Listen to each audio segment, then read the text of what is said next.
biyahe namin, nag-google na lang kami mga katrops. Dahil hindi namin kabisado uli yung pupuntahan namin. Mahaba-habang biyahe pa yan mga katrops.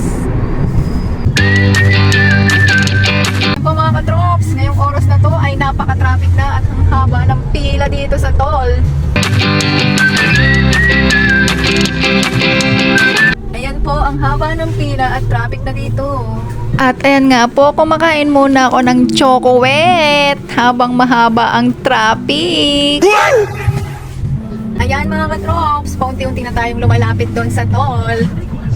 Malapit na, siguro mga 1,000 years na lang. Ayan mga katrops, umaambon na naman uli.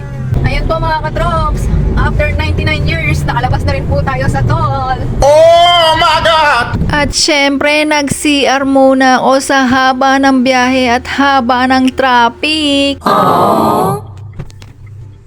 Ayan po mga katrops, ginutom yung mga alaga natin sa likod. Dahil sa haba ng biyahe. Ayan. Makulay si Chabili dito. Papaywatit lang naman. At ayan nga po, nagtataasan ng mga building dito. Pero sobrang traffic pa rin talaga dito sa Manila. At eto nga, dahil sa traffic, bigla kaming may nakitang nonchalant. Ayan, seryoso si kuya. At eto pa ang isa, seryoso din nakadungaw. Troops, nandito na tayo sa Cubao. Sobrang traffic. Siksikan na. Traffic na po dito kahit anong oras na. Dito sa road ng Gateway. Ayan po, marami dito mga jeep.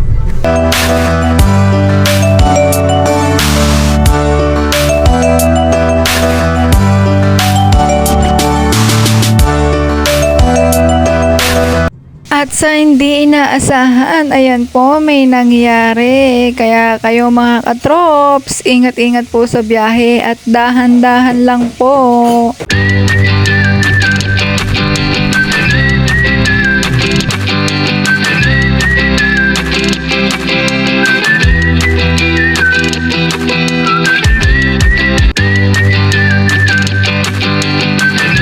Ang ganda naman ng mga sounds dito. Tapos maulan-ulan pa. Para ang nagsisenti.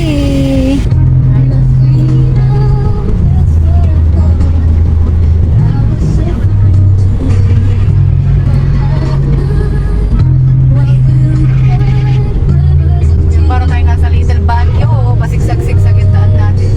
Oh no!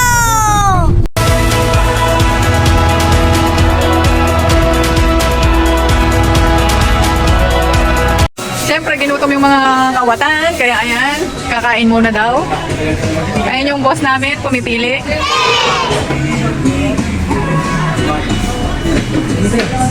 Boss namin yung magbabayad. At eto na nga po yung order namin. Iba-iba yung mga in-order namin. Ayan. Ang gutom na sa biyahe ng mga kawatan. Kaya kain muna tayo. Kaya ayan ako rin, gutom na. Ang lalak na ng subo dyan. Wala nang pakialaman. At syempre, selfie na rin. At dahil ang gravy tayo, ito yung gravy natin. Parang kape.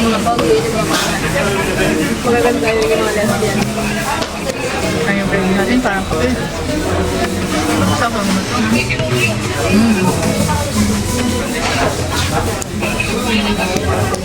Sulit ang gravy. Okay na sa akin. Magbabas na. At ayan na nga po mga katrops, nakarating na kami sa aming destinasyon. Bali dito na lang po kami magpa-park. Ayan na nga po, papasok na kami uli sa bahay.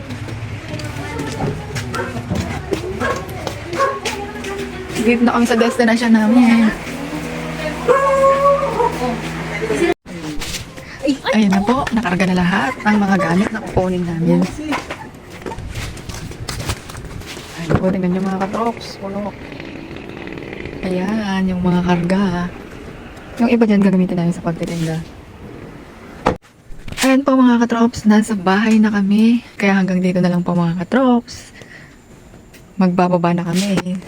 Salamat po sa panonood. Ingat po palagi. God bless. Bye-bye.